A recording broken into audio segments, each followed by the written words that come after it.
പോരായ്മയുള്ള മനുഷ്യരും പെരുപ്പിക്കുന്ന ദൈവമാണ് ഇന്നത്തെ ഗോസ്പെല്ല്. ഇത് ഗോസ്പെല്ല് ഫിലിപ്പിനോടാണ് ഈശോ ചോദിക്കുന്നത്, ജനങ്ങൾക്ക് ഭക്ഷണം കൊടുക്കാൻ പറ്റുമോ? ഫിലിപ്പിനോട് ഈശോ ചോദിച്ചത് ഫിലിപ്പ് ആ നാട്ടുകാരനായതുകൊണ്ടാണ്.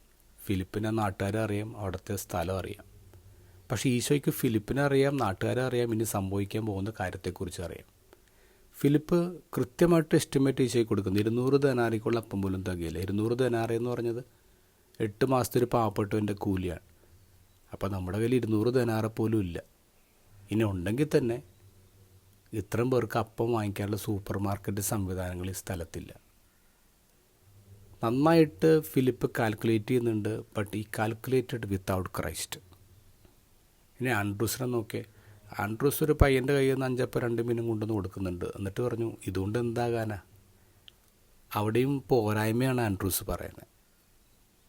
ഈശോന് വേണമെങ്കിൽ അവരോട് ഇങ്ങനെ റെസ്പോണ്ട് ചെയ്യായിരുന്നു. ഫിലിപ്പിനോട് പറയായിരുന്നു, ഫിലിപ്പേ 200 ദനാറ് നമ്മുടെ കയ്യിലില്ല, ഒരു കാര്യം ചെയ്യും, നമുക്കൊരു ക്രൗഡ് ഫണ്ടിങ് നടത്തിയാലോ, നീ ഒരു ബക്കറ്റായിട്ട് അങ്ങോട്ട് ഇറങ്ങി എല്ലായിടത്തും പൈസ ഉണ്ടാവും, പിരിപ്പിക്കുക. ഈശോ അങ്ങനെ പറഞ്ഞില്ല.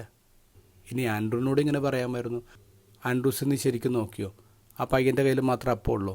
ഇല്ലെന്ന്, ഇത്രയും ദൂരത്തേക്ക് യാത്ര ചെയ്യുമ്പോൾ എല്ലാവരുടെയും കയ്യിൽ എന്തെങ്കിലുമൊക്കെ കാണും, നീ ഒന്നും കൂടി ചെന്ന് അന്വേഷിച്ച് എല്ലാവരുടെയും കയ്യിൽ നിന്ന് അപ്പം കളക്ട് ചെയ്തേ. ഈശോ അതും പറഞ്ഞില്ല. ഈശോ മനുഷ്യൻ്റെ പോരായ്മയും അവൻ്റെ കുറവ് പറച്ചിലൊന്നും മൈൻഡ് ചെയ്യുന്നില്ല. പകരം അങ്ങോട്ട് പെരുപ്പിക്കുകയാണ്, ഉള്ളത് വെച്ചിട്ട് അങ്ങോട്ട് പെരുപ്പിക്കുകയാണ്.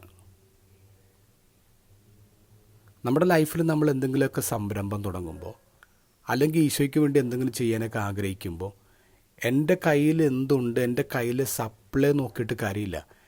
എൻ്റെ കയ്യിലുള്ളതിൻ്റെ മേൽ ദൈവത്തിൻ്റെ കൈ ഉണ്ടോ നോക്കുക.